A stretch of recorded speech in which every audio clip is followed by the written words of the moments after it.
subscribe our channel, and press the bell icon for latest video update. The clutch is one of many essential components of a motorcycle. It is operated by pulling or releasing the clutch lever with the left hand. Before going into the details on working of a clutch, let's see how it is assembled in motorcycles. The power from the engine is converted to rotary motion by the crankshaft as shown.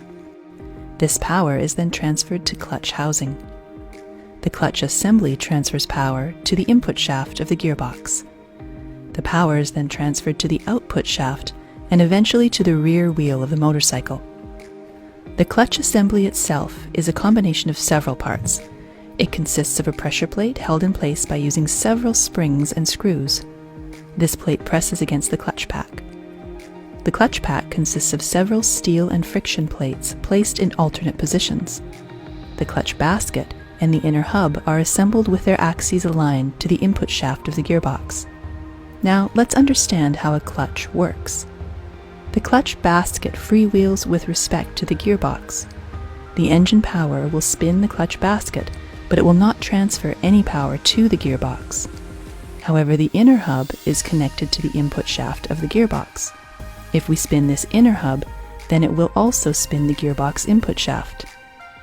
Let's take a hypothetical connector with teeth on its internal and external portion that can interlock with both the clutch basket and the inner hub. If we insert this hypothetical connector between the clutch basket and the inner hub, then we can spin both of these at once and the engine power reaches the gearbox. And if we remove this hypothetical connector, the clutch basket and inner hub will be independent again and the engine power is disconnected. But there is a problem in using this connector. When the connector is removed, the inner hub spins due to inertia of the motorcycle rear wheel, and the outer basket spins due to engine power. This is why these two components start spinning at different speeds.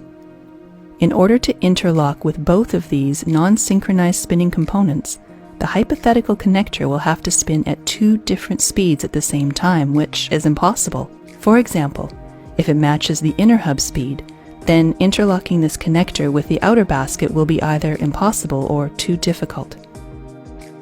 To eliminate this problem, the clutch pack is used in place of this hypothetical connector. Unlike our hypothetical connector, the clutch pack is a combination of separate circular plates. Let's take any two adjacent plates from the clutch pack. One of them is a friction plate and the other is a steel plate. The friction plate has teeth on the outer circumference, which always interlocks with the clutch basket and can slide sideways along this clutch basket. The plate spins with the clutch basket, but doesn't affect the inner hub. The steel plate has teeth in its inner portion, which always interlocks with the grooves in the inner hub and can slide sideways along this hub. This plate spins with the inner hub, but doesn't affect the outer basket. As these plates can slide sideways, we can press them together, gradually increasing friction so that both of them start acting like a single unit, like our hypothetical connector. With this arrangement, if we spin the outer basket, the inner hub will also spin. This will eventually transfer power from the engine to the gearbox. Even if the plates are spinning at different RPM at first, the gradual increase in friction between them will eventually synchronize them. If we release the pressure, the two plates become independent. This will disconnect the inner hub with the clutch basket, and the engine power is disconnected. Several other plates are added to increase strength and surface area. Now let's understand how pressure on these plates are changed while riding a motorcycle.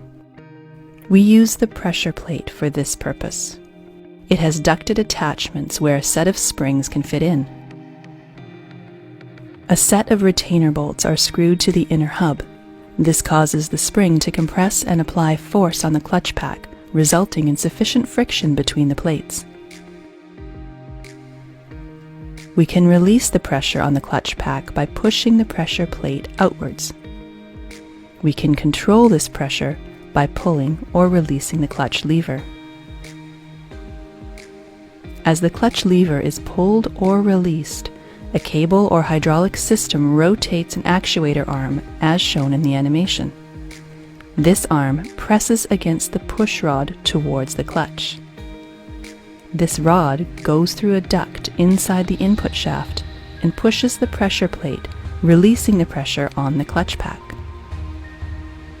When the clutch lever is released, the springs again apply pressure to the clutch pack, as shown in the animation.